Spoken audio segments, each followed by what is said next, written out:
How would you respond to the charge that anti-Zionism is the new anti-Semitism?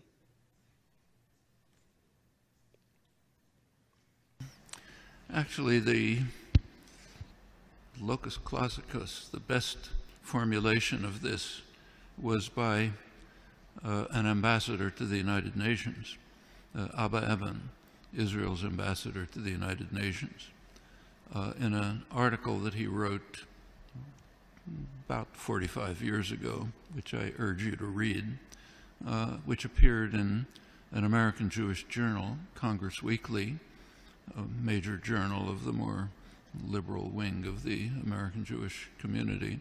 He wrote an interesting article in which he was then UN ambassador from the State of Israel. He advised the American Jewish community that they had two tasks to perform. One task was to show that criticism of the policy, what he called anti-Zionism, that means actually criticisms of the policy of the State of Israel, were anti-Semitism. That's the first task. Second task, if the criticism was made by Jews, their task was to show that it's neurotic self-hatred, needs psychiatric treatment.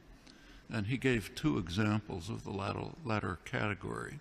One was I.F. Stone, the other was me.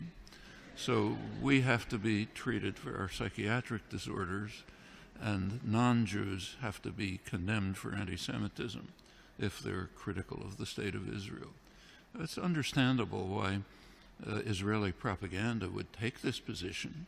I don't particularly blame Abba Eban for doing what ambassadors are sometimes supposed to do, but we ought to understand it. There is no sensible charge. No sensible charge. There's nothing to respond to. It's not a form of anti-Semitism. It's simply criticism of the criminal actions of a state. Period.